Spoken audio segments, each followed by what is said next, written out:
Jury selection is underway in the trial of an Oakley, Minnesota man charged in his wife's death. 46-year-old Eric Reinbold faces 2 counts of murder. His 34-year-old wife, Lisette, was found dead in her driveway last summer. She had been stabbed 27 times. Reinbold was on the run for 26 days before he was finally arrested. Lisette's 3 oldest children and her sister are expected to testify in that trial. It's expected to last about 3 weeks. A man who stabbed a woman and led Fargo police on a 24-hour manhunt is going to prison for 13 years. 56-year-old Fabian Henderson pleaded guilty to attempted murder for a stabbing on March 5th at an apartment in North Fargo. Police say a woman was stabbed at least 10 times.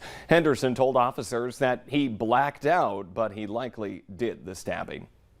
A 61-year-old woman is now recovering from stab wounds and her daughter in jail, accused of trying to murder her.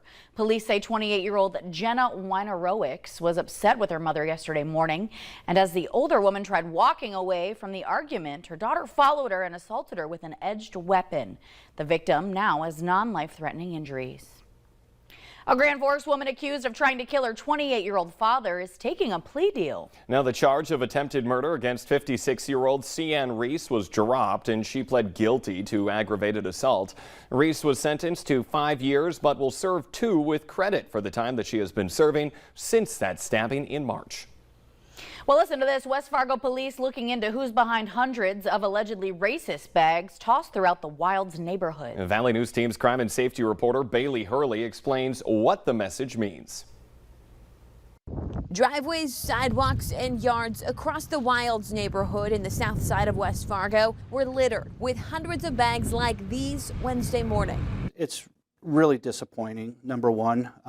It's concerning. Inside, the pamphlet shows pictures of 14-year-old Jupiter Paulson and 23-year-old Arthur Colley with the words, "The Great Replacement and Its Consequences." Paulson was murdered by Colley in a Fargo strip mall parking lot in June 2021.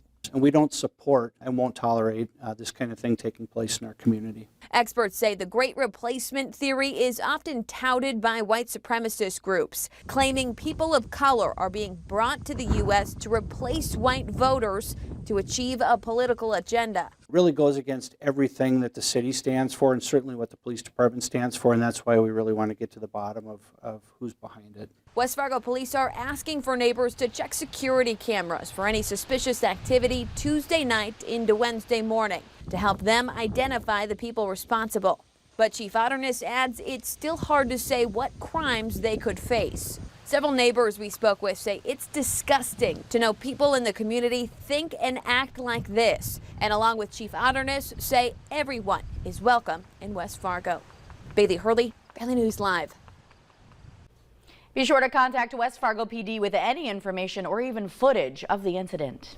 It's 3 more years in prison for a former Minneapolis police officer who pleaded guilty to a state charge of aiding and abetting manslaughter in the killing of George Floyd.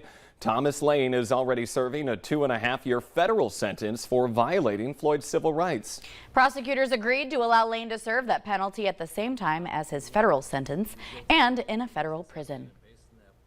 Just ahead, the U.S. Coast Guard up in the air, showing us a look at what Hurricane Fiona did to Puerto Rico, and it is not pretty. Plus $390 million. That's not too bad of a payday. Someone is finally stepping up to claim last July's $1 billion lottery jackpot.